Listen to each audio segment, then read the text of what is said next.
All right, welcome to Be the Market Expert. And I wanted to kick it off with Instagram. And because why not? And so we've had this conversation a handful of times. And then this thing popped up well, I think it was today that I saw it. And I was like, 19 hours ago, and I was like, I have to share this somewhere. And I thought, this is the best place to share this is on this call. And so here we go. This is Game of Thrones. If no one knows what this is, you're looking at this and you're like, what is this? And it says, them. I'll just wait for the next crash to buy a rental property. Insert whatever here, buy my new home, sell my home, whatever. And then me, the real estate agent, here's the data showing real estate has truly only crashed one time in the last 75 years. All right. Guys, the reason why this is important, the reason why we sit on these calls is not to be learning for learning's sake, it's to be learning for earning's sake. And especially right now, as we're going through this time of renewal that we're going through and we're having relationships, right? We're getting back, we're having conversations with our buyers, we're having conversations with our sellers, we're at the dining room table, we're having, we had Friendsgiving, we had Thanksgiving, we have Christmas, we just ended Hanukkah. We have New Year's coming up. We have all these reasons to have relationships with people. And this is going to be one of those conversations that you are going to find yourself in so many times. And this is very important. So let's take a look at this. So they actually put the graph together, and we enlarge this for those sitting in the back. I could barely read it too. So you look at this. Let's shrink it a little bit more. There we go. US home prices from 1950 to 2024. Guys, look at this. As we're going through this, what we do know is we were add up all these numbers. What we know is, historically speaking, since the 1990s, homes have increased 4% year over year. But if we look at this and we go through, if we were to go back all the way to the 1950s, we can see that we've had a couple downturns, right? We had the 2007 through 2011 time period. We all know what happened there. And if you don't, you have homework over this holiday period, and that's to go watch The Big Short. I don't know what platform it's on, but you need to watch The Big Short. It's on Netflix. Elizabeth has said Netflix. And so watch The Big Short, and that's going to show you what happened and why we had this issue. We had the rise of zombie foreclosures. We went through and we saw all of these different issues happening, and it was around lending. Well, guess what? They cleaned all that up. Back in the day, they used to say, hey, here's a mirror, and they would present their borrower with a mirror, and they would say, blow on it. And they would blow in the mirror, and if it fogged, they were like, awesome. How many loans do you want? Like literally, guys, that's what was happening in The Big Short. We'll go through all that with you. We don't have that anymore. So the conversation is going to go through, and you're going to say, like, hey, someone's going to tell you, you know what, I'm waiting for the next housing crash. And you say, hey, I super appreciate that. And what data are you looking at currently that shows you that there's going to be a housing crash? So they're going to say, oh, whatever. And they go through, and you have the conversation with them. You say, well, here's kind of what we're seeing. What we're seeing from the data is that, yeah, we know that we had the housing crash back in 2008. And with that, one of the big components of that housing crash was lending, and how they were giving unqualified buyers multiple mortgages. And we had this rise of the zombie foreclosures, where the zombie foreclosure, for those that aren't familiar with it, is that people would go out and they would go buy a house, and then they go buy maybe a second house or a third house or a fourth house, doesn't matter, but they didn't do anything with the house. They left it empty. They didn't put a renter in there. They didn't short-term rent it. They weren't living in it. This house just sat empty. And that was how we got these bird dogs, right? So then what happened is, this rich dad, poor dad, Robert Kiyosaki, these home flippers would go through, and they would bird dog out there, and they'd go walking through the neighborhoods, and they look for the long grass. They look for the broken windows. They would look for the mail that was falling out of the mailbox and all that. And they say, you know what? No one lives here. Then they go and they find out that the home was almost in foreclosure, and they reach out to them and they say, well, hey, how about I take the home off your hands? I'll give you some packing money. I'll give you a couple dollars if you were to leave, and I'll just take over the loan. And they do the assumable loan for them, whatever that may look like. They take it over, and then they would do this.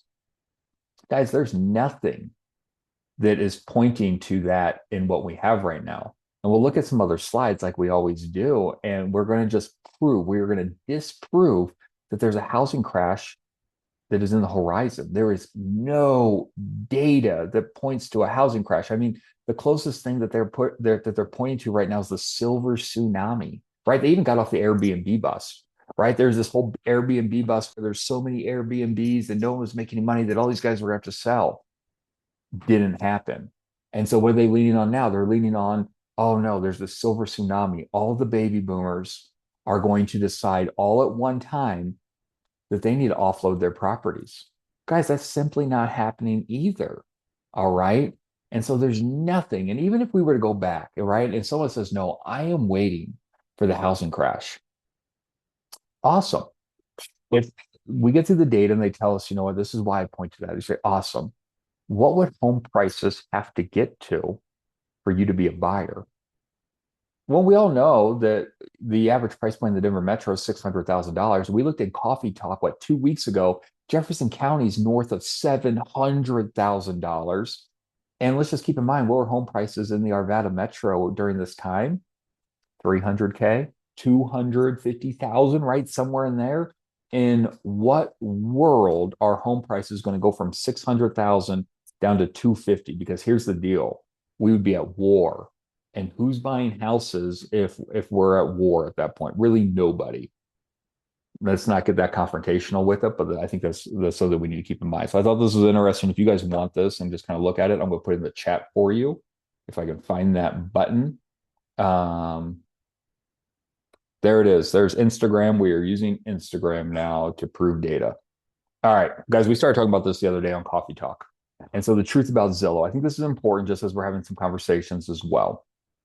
Now, what is happening is that we understand that Compass is in a phase in their life. They're in a season of life right now where they say, hey, real estate agents are the ones that are creating all of these opportunities, and everyone else is telling real estate agents how they have to play in the sandbox. And we don't like it. And here's the deal. I don't disagree with a lot of the things that the Compass is saying.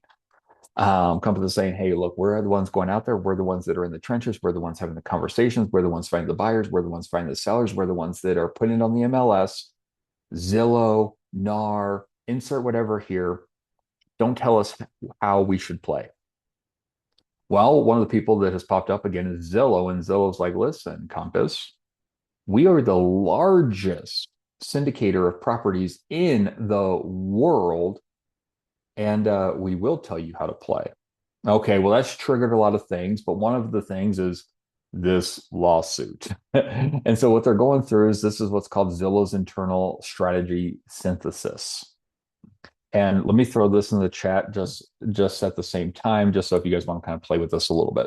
All right, so let's go through here. Let's talk about this real quick.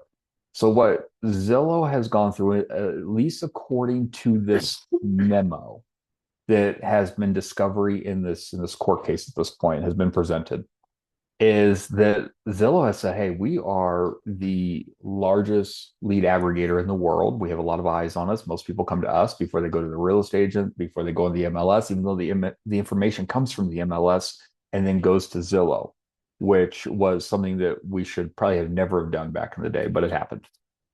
And so when we look at this, it says the goal is we want to punish the agent for choosing to put their listing on alternative networks. Now, here's the deal. Zillow, for-profit company.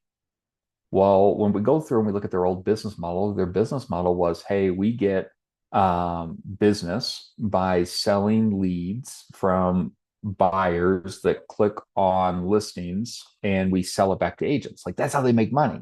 Well, through that, right, we can only charge X amount of dollars per listing. We also know this. We know the big lie. And the big lie is this, that while all these leads are being sold, only 2 to 3% actually convert, which is just mind-blowing. 2 to 3% of all online leads actually convert into a potential sale. And so when we look at that, what they don't tell you though at the same time is that through these leads that actually convert, it's not on the first phone call or the first meeting. This is anywhere, from 12 to 36 touches over a time period to actually get them there. And I'm not saying there's not the unicorns out there, right? That we're all hunting the unicorn for the first touch. We go and we sell the house. But This is what they're saying. Hey, if someone's not going to use our platform, we're going to punish them. Then it goes through and it says, listen, even more, that if they use another platform, that we're going to look at this as not doing their fiduciary because, hey, we are the largest platform in the world getting eyes on us, and it's not in their seller's best interest to not use our platform. So if any lawsuits pop up, we're going to throw some money behind it, which is what this is pointing to, which is like, oh my goodness. It says everything about the hardline plan assumes that we can be successful at using a hammer to keep sellers and agents on our site. Well, because here's the deal, guys, I have taken numerous phone calls from either my own clients or from agents in the brokerage to say, hey, seller is looking at Zillow and doesn't see their home and wants to know why. And here's the deal, like we have no power of what goes on Zillow. We can say, yes, syndicate our information to Zillow, but Zillow has its own stuff that's feeding the beast. Well, here's the deal. Well, now that Zillow has gone through and says, hey, hammer, and we've seen this already this year, is that they are penalizing people for not putting their home on Zillow's website immediately, doing these private listings, whatever that may look like. And so now it's an AI. It's not people that are doing this. It's not people that are combing through. So it's AI looking through it. And so now you're seeing listings get frozen because the algorithm misreads how it got to the market. And now it's freezing listings. And so now you get a call from your seller, and your seller says, hey, I'm on Zillow. And we all know that Zillow is the best platform in the world. And I don't see my listing. And now you're having to have a conversation with your client saying, listen, it's been syndicated to the MLS. We have no control over Zillow. And then now you have created doubt in your client's mind that if you were the best real estate agent. And so this is an issue. We just have to be aware that these are the things that are happening.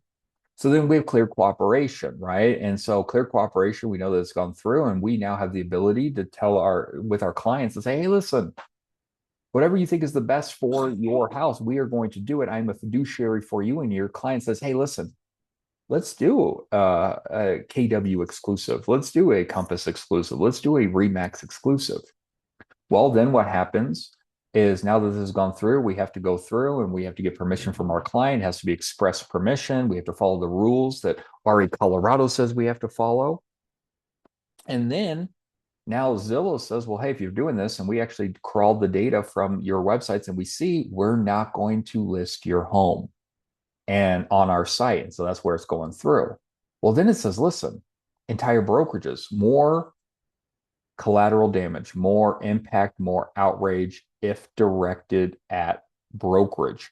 And so now they're going through and they're saying, well, hey, if we have enough agents inside this brokerage, and this is why they're talking Compass specifically, this is why Compass is on this, because Compass's big plan is to make sure that they get all their stuff in their tech stack. And they're saying, well, hey, how are we going to punish an entire brokerage? And that's what they're looking at. So this is why Zillow is putting this out here. So they're going through, they're saying, hey, if we've got more collateral damage, we're going to have more people impacted. There'll be more outcries, and then we can maybe force some people to get back in line. And what is it saying? Well, if we do this and we have angry sellers, we have agents that are frustrated, what's probably going to happen is we're going to have agents get fired by their client. Their agents are going to go to their brokerage and say, hey, stop doing this. I'm getting hammered and getting fired. And if you don't stop doing this, I'm going to go to a different brokerage where Zillow believes that they're going to win at this point. So we look at this, guys, and I tell you all that to say this. We just have to be aware that this is happening. And while I don't think that anyone is going to be impacted in a lot of these regards, you still could be a little bit of the collateral damage in the sense to where as the AI is crawling data, you could have a listing that doesn't make it onto Zillow in the first day, 2 days, 3 days, and you need to be able to have the conversation with your client.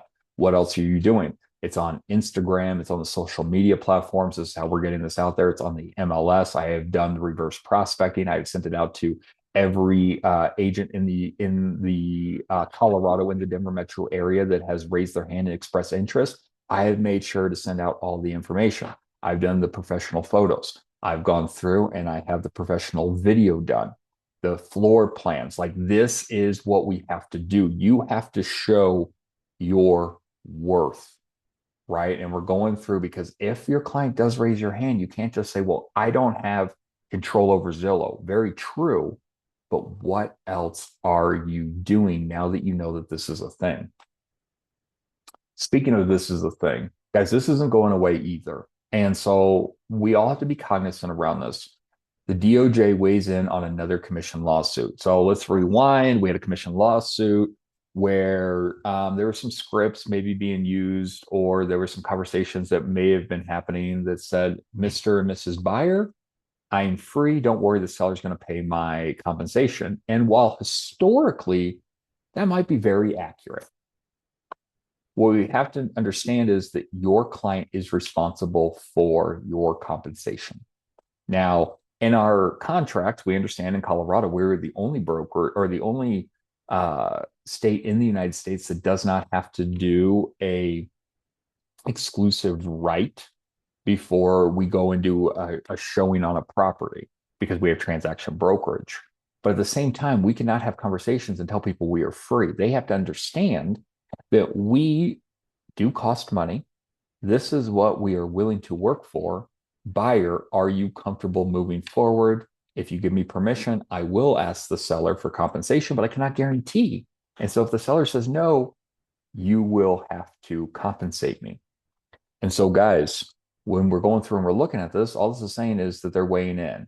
And if we look at it, and this is scrolled down all to the bottom, it says this December 19th filing is significant because it signals that the DOJ is keeping a close eye on the real estate industry as it continues to find ways to follow the NAR settlement, which included policy changes related to buyer agent agreements and offers of compensation. So the offers of compensation, we understand there's no more blanket offers of compensation. We no longer go into the MLS and say, anyone that brings a buyer's agent, we will offer X%. We don't do that. It's all through the negotiation process. And what we understand that we're the only state in the United States that does not have to say, tour an agreement, here's my price, let's go show and look at houses. It says, that interest appears to be motivated by an interest in having industry competition keeping prices in check. So what they're saying is antitrust. They don't want us to go through and keep prices elevated, especially in a buyer's market where they're going through and they're thinking, hey, people could be working for a little bit less and we're not going to keep this stuff inflated. So what they believe, and this is what the conversation around everything is right now, is we have an affordability issue in the United States. And a lot of the affordability issue that we're running into is going to truly be around the cost of money, but they're saying, hey, one of the largest price ticket items that most Americans purchase is real estate. And real estate agents going through and they are getting a percentage of that purchase price is inflating the home sales value because sellers deserve to make as much money as they possibly can. And so they're going through, and the last administration even said that real estate agents are junk fees. Like we actually saw that. That was actually a news article that went around that said that real estate agents' fees are junk fees. Well, as we're going through and we're looking at this, guys, we need to be very, very, very well aware and very transparent on how compensation actually happens. Because what this is pointing to is, yes, you were covered by the largest real estate brokerage in the world. The NAR Commission lawsuit, Gary Keller wrote a check to protect you for all past sins, all right, in regards to this conversation. Going forward, if we get tripped up and we say, yeah, don't worry, the seller's going to pay my compensation, you are opening yourself up for a lawsuit. What this is saying is that the DOJ is not going through and actively taking this on, but they've bookmarked it. So what they're saying is, hey, if we're getting word that this is becoming an issue again, we are reserving the right to investigate and to prosecute. And guys, we absolutely need to make sure that we are front and centered and we understand what's happening and don't get caught up in this, because this is no, your E&O is not going to cover you. This is breaking the law at this point. All right, let's go back and let's talk about affordability a little bit more. So rent regulation is winning, outcry mounts as new projects stall. All right.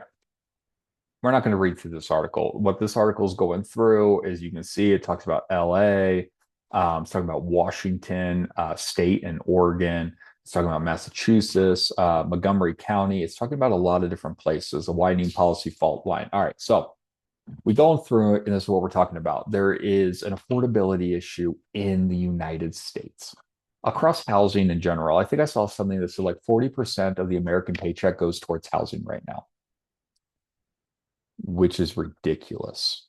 All right. So when we're looking at this, that means that we don't have a lot of money to either invest or even really to live at this point. And so when we're having these political campaigns, because this is truly what this is, and it does not matter. This is not a red versus blue conversation. What this is the American people feel that their paycheck isn't going as far as it should. And it's not. And so one of the easiest things to point at is, hey, we have greedy investors, we have greedy real estate agents, we have greedy whatever. And get enough public outcry over this and say, well, let's have some policy reform. All right. So we have some policy reform, and this is one of the conversations. So they're going through and saying rent is getting outrageous. We need to cap rent. All right. So when we're going through and we're talking about capping rent, this is why this is a big deal. And I want everyone on this call to understand why this is a big deal. What happens is this: when you start telling somebody what they can and cannot earn, you start to turn off the people that are doing this in these areas to make money. They are for profit. And some of you are on the call and you're thinking, well, okay, so we're telling someone that they can't go through and make X amount of money. Well, here's the deal. They have a percentage where they go through and they say, hey, I want a return on investment. They want an ROI. They want a cash on cash return. For every dollar I spend, I want to make X amount of dollars in investment, which should be everyone on this call. And so then you go through and you have this developer. This developer is eyeing a piece of real estate, a piece of land, and they want to buy the piece of land and they want to build apartments. Well, what do apartments do? Well, apartments in theory should go through and they should be able to take on your newlyweds or your first time out of the parents' nest flying on my own, because it should be more affordable. Well, then what happens? We have property insurance for the building. We have taxes for the building. And while a lot of that's going to go over and be pushed towards the tenant, maybe in increases every year when they're renewing, what if it goes above the cap limit? All right. So the property taxes go up significantly. There is some other issues that happen. They have to do some repairs. All of it's for the tenant. But yet, now we have this issue where the landlord is now underwater or they're breaking even. Well, again, they didn't get into this to be a nonprofit, right? They can go do the March of Dimes if they wanted to be a nonprofit and give away money and time and energy. Like, they could do all that. They did this to make money. So then what happens? Well, they're going to go to these cities and they're going to say, this city doesn't make sense. This city does not make sense for me to invest because this city's policy says that I'm not allowed to earn what I should be able to earn. Now, I get it in principle that they want to go through and they want to make sure that people aren't getting hurt and we can start pulling down this 40% number. I'm all for it. I totally agree and understand that 40% of everyone's paycheck should not go to housing. That's ridiculous. You're right. We don't have people going for the lower income up to the middle class, and we actually have a bigger discrepancy from the upper class to the lower class, and it just keeps getting bigger and bigger at that point. Kim, I don't know the question, if you'll give me a little bit more to that. And so, guys, I think that this is a huge opportunity that we have, but yet I don't think that this is the solution. Now, I don't know what the solution is, but what I can tell you is going to happen is that you are going to have less people going into these areas and building and starting projects and creating these environments for people that have lesser income to go into, because they're not able to earn what they think that they should be able to earn. And we're going to see some stuff happen around this. Unless it was specifically like what were their percentages, because they all change depending on what it is. And while this No, isn't like, oh, go it ahead. was just what percentage of income, their income, and you said 40%. Oh, 40%. Yeah, it's 40% right now, which is ridiculous. You're welcome. All right, let's shift this over and let's talk about Logan Motoshami, the lead analyst for Housing Wire. All right, so guys, we are wrapping up 2025. Like there is a half a week left after we get through this. And so inventory growth peaked above 30%, but fell to 13.54% as new listings and sales patterns shifted. Welcome to seasonality, everyone. You made it.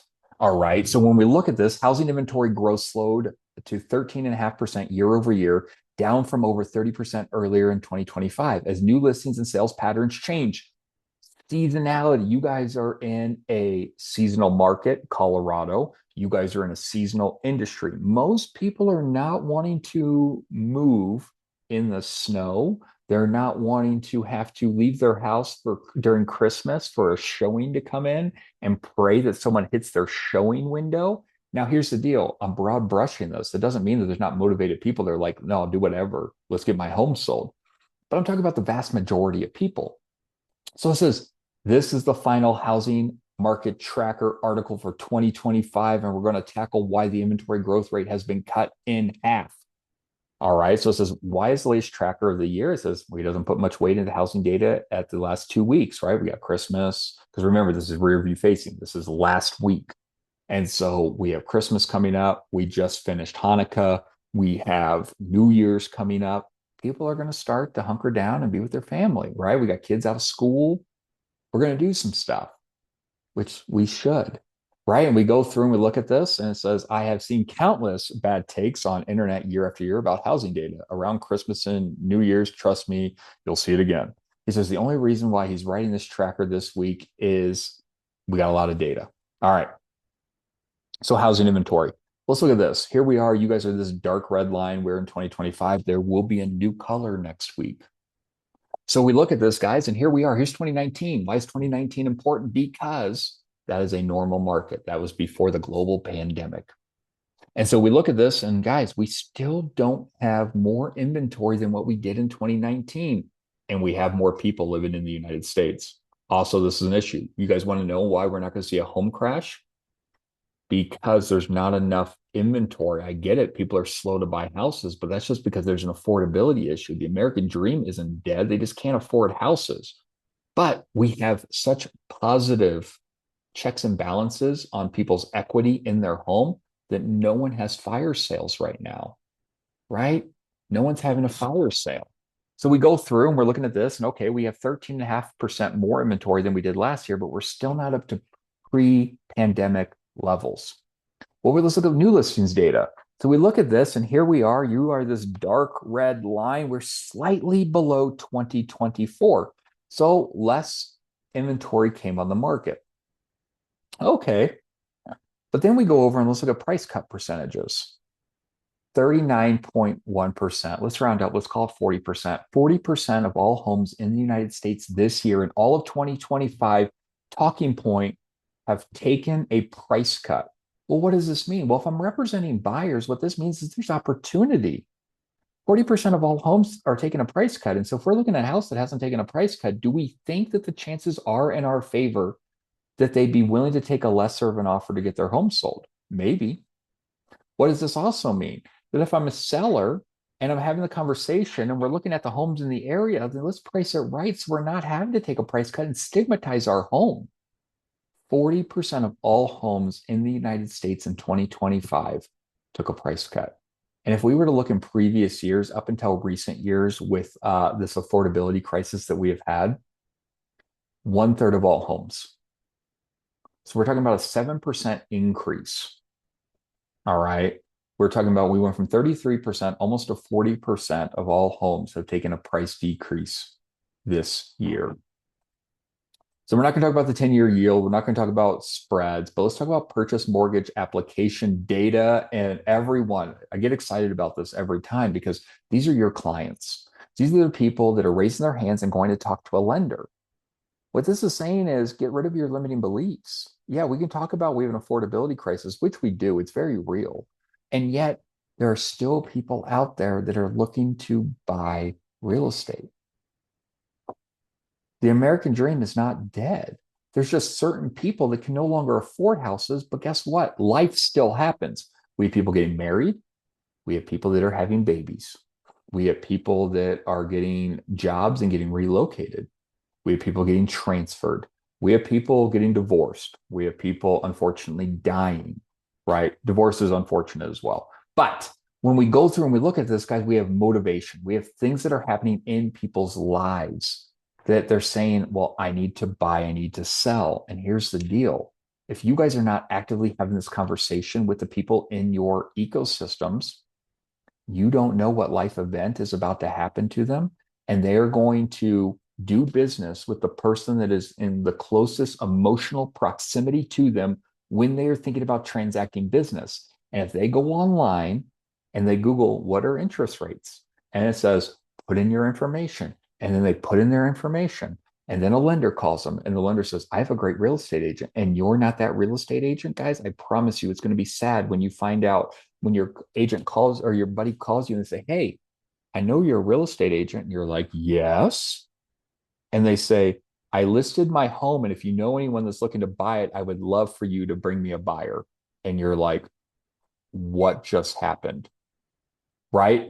Inverse, it could happen on the buy side as well, guys. We need to have conversations because, again, it's about finding the motivated. The shift book tells us that this is what we should be doing. Gary Keller says we just need to be finding the motivated, having the conversations. You do not know what life event is happening to make someone want to buy, sell, or invest in real estate. But let's look at pending sales. And while it's still trending downward, seasonality again, what we can see is that we're still year over year higher than what we were in 2024. So less homes have hit the market, but we still have more pending homes. Now, this is what I want to tell you guys. I meant to pull this up, but then I got distracted. I wanted to look at the data from RE Colorado. And I know Bob has been bringing this up every week, which is huge. And so what we need to keep in mind is this. In 8 days from now, what you're going to see is a lot of homes go to expired. You're going to see a lot of homes fall off the market like they do every year. Every year, we see these contracts that are written to December 31st. And then you wake up on New Year's Day and you see that all of these homes have hit the expired list. Guys, if I have buyers that are in the market, like these are probably some of the homes that I'm going to probably reach out to first. Maybe they're motivated enough to get their home sold. They just had seller fatigue, the contract ended, and they may have renewed with their agent or they may not have renewed with their agent. We need to make sure that we know that before we reach out to them. Sign crossing. But as we're going through and we're having these conversations, guys, this is what's going to get interesting. We're going to see this seller fatigue. Homes hit December 31st. A lot of them are going to fall off the market. Nothing crazy. But then what's going to happen? What we should be doing is seeing these conversations where we understand that we're going to have a new Fed president in March. I'm sorry, in May. And so new Fed president in May. And what does that mean for us? Well, we understand that the new Fed president is going to be aligned with the president of the United States because the president of the United States is the one that picks them. The president of the United States, if we have been able to follow anything this year, is they only choose people that are aligned with them. And alignment with them means lower rates.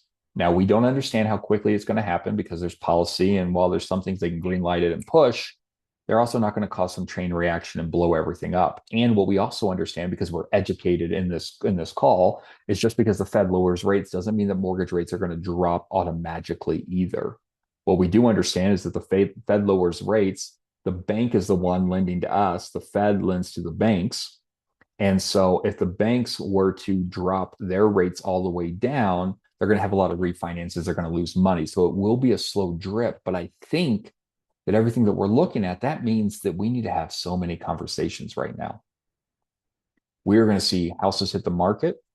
We are going to see buyers start raising their hand because they're going to see this opportunity. They've been getting told by CNN, Fox News, YouTube, X, insert whatever news platform here, that they're going to see a housing crash. They're going to see all this stuff that has not come, and they've been sitting on the sidelines and they have been waiting. They've been sitting on that fence and they've been waiting. And every year, silver tsunami, Airbnb crash, housing crash, insert whatever here has not happened. And then what's going to happen? They're going to see lower rates and they're going to raise their hand and they're going to move. They're not going to move like we did in 2021, but it's going to be similar. I don't think we're going to see $100,000 over asking on all homes, waiving all contingencies, give up the first naming rights to our firstborn child. Like, I don't think we're going to see any of that, but you are going to see multiple offer situations. You are going to see buyers calling you saying, I need to go see this house before it's too late. And so we need to start planting the seeds now, having the conversations today, making sure that we're taking this information that we've seen, start putting it on social media, throwing it through ChatGPT and saying, hey, this is the article. This is kind of my thoughts. Help me articulate this and start taking mind share on social media. And then you're going to go to the dining room table. You're going to go to the Christmas party, the holiday party. You're going to go to the New Year's Eve party, and someone's going to ask you about the real estate market. This is the data that you need to sprinkle in there to help them be educated and figure out their 1 month, 3 month, 6 month, 1 year, 3 year, 5 year goals and how you can help and stay in contact with them. But let's look at interest rates. We're looking at 3 months. And guys, I'm not mad at this. Like this, I don't like this right here, this 1 month worth of data. But if we were to look all the way across, like this feels okay. There's some dips that I don't really like. And this is the reason why I don't like them. This is what creates uncertainty for your buyers and sellers when they see this roller coaster. We live in the United States. We should be able to predict with some kind of certainty what the dollar is going to cost to borrow 3, 6, 9 months down the road. And yet we've had a lot of volatility. And this is also what has scared a lot of people. Now, it doesn't look like this, thank God, because this is where you have people start trying to time the market. Hey, I'm going to wait for the interest rates to drop again. Well, what data? Like there is no one that can put this through a AI and give you with any certainty of when we're going to see the next drop in the market. So we do like this. This is pretty flat. This is 1 month. This is good news. What we have seen with the purchase application data, and I get it, some of this is refinancing. But yet there's also buyers that are looking to go out and get a new mortgage. People might not like that it's 6%, but they understand it. They understand that they've been waiting and waiting and waiting, and all of these crash bros have been out there pushing these news articles saying that we're going to see something, and it's not coming. There's no data that's coming to anything. We will most likely see lower rates. But then again, what happens historically with lower rates? Higher home prices. So you have to pick what's the lesser of the evil, bringing more money out of pocket or paying a little bit more every month. And we just don't know unless we have the conversation with our people. We don't know what's right for them. But this is good. This is why we're seeing purchase application data go up outside of the refinances, is because it's flat. This gives your seller certainty. If they put their market on or they put their home on the market today, we know the homes are staying 30, 60, 90 days, that the money is still going to cost what the money costs today in about 90 days from now. So they don't have to go to a lesser home. They can plan for it. Your buyers are going to go through and they're going to say, hey, I don't like that it's 6%, but it's been 6% now for so long that I'm comfortable that we're not going to see it drop. And if it does drop, hopefully I land at the right time. So guys, we're in the holiday season. We need to be having the conversations. We're going to use this data to make sure that we're taking so much mind share that your guys' businesses in 2026 blow up, which they will. I can rubber stamp it right now, just with what we're seeing, that the market is starting to turn and it's going to get fun again.